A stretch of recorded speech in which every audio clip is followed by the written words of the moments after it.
अपना हाथ जगन्नाथ। बुलाकी एक बहुत मेहनती किसान था।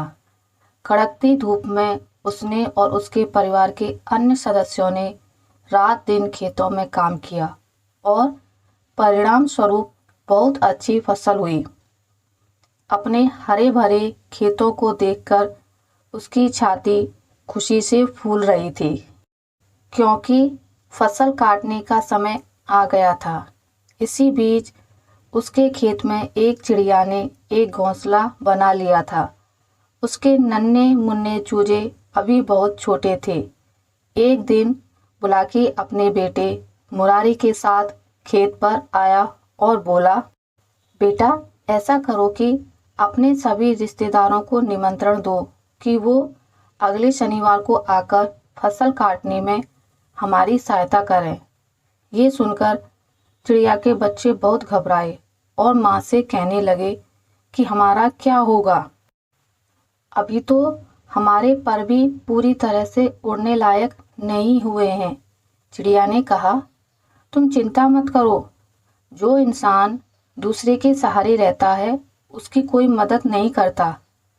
अगले शनिवार को जब बाप बेटे खेत पर पहुंचे तो वहां कोई भी रिश्तेदार नहीं पहुंचा था।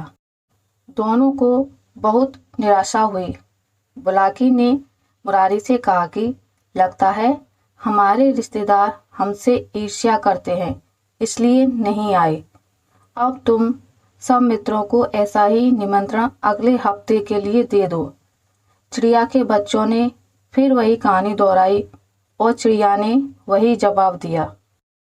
अगले हफ्ते भी जब दोनों बाप बेटे खेत पर पहुंचे तो कोई भी मित्र सहायता करने नहीं आया।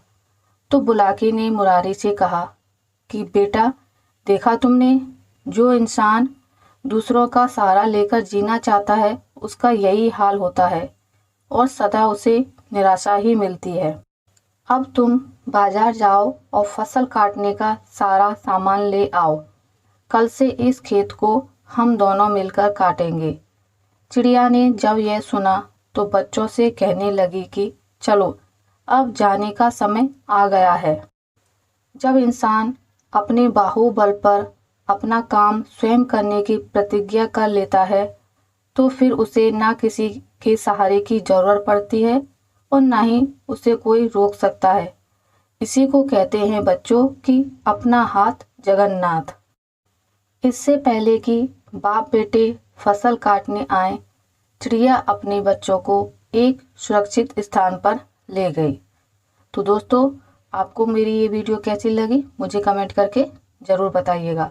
अगर आपको ये वीडियो अच्छी लगी है तो इसे लाइक करें, ज़्यादा से ज़्यादा शेयर करें और अगर आप मेरे चैनल पर नए हैं तो इसे सब्सक्राइब करना ना भूलें। मिलते हैं एक नई कहानी के साथ, तब तक के लिए नमस्कार।